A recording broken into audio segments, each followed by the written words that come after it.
Hello বন্ধুরা, আজকে একটি দুর্দান্ত রেসিপি নিয়ে চলে এসেছি। সামান্য একটু মাংস দিয়ে 10 মিনিটের মধ্যে বানিয়ে ফেলতে পাবেন। বিশ্বাস করুন, খেতে এত সুন্দর। অবশ্যই একবার ঘরে ট্রাই করে দেখবেন। নিয়ে নিয়েছি এক বাটি সুজি, নিয়ে নিয়েছি এখানে 100 গ্রাম কিমা, একটু বড় বড় করে কেটে নিয়েছি আমি। প্রথমে কড়াই বসিয়ে দিয়ে দিচ্ছি রিফাইন অয়েল, জিরে সম্বাদ দিয়েছি একটু। এবার দিয়ে দেবো কুচিয়ে রাখা পেঁয়াজ, হালকা একটু লাল লাল করে নেব। সকালে ব্রেকফাস্ট বা বিকেলের টিফিনেও করে খেতে পারেন, সে কিন্তু ভীষণ ভালো লাগবে।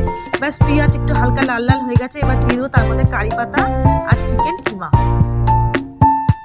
এবার একটু ভাজা ভাজা করে নেব। এবার দিয়ে দেবো স্বাদ মতো নুন আর কাঁচা লঙ্কা কুচি। এবার একটু নাড়াচাড়া করে মাংসটা যতক্ষণ না সেদ্ধ হচ্ছে 1 মিনিটের জন্য ঢেকে রাখবো।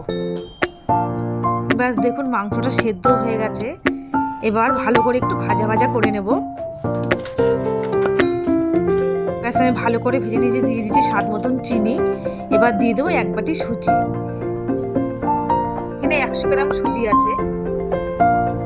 এবার সমস্ত কিছু দিয়ে একটু লাল লাল করে ভেজে নেব।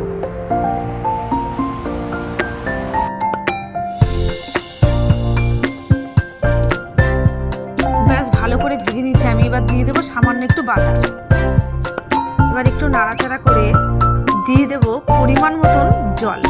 জলটা একবারে বেশি দিয়ে দেবেন না, অল্প অল্প করে দেবেন। একটু শুকনো শুকনো ভাজা ভাজাই হবে। এবার যারা একটু ঝাল পছন্দ করেন, উপর দিয়ে দেবেন চিলি ফ্লেক্স। ব্যাস, আমার রেডি হয়ে গেল সুজির চিকেন কিমা পোলাও। আপনারা আমার নতুন নতুন রান্না দেখার জন্য লাইক, কমেন্ট, শেয়ার আর চ্যানেলটিকে সাবস্ক্রাইব করার অনুরোধ রইল। আর আপনারা ভালো থাকবেন, সুস্থ থাকবেন।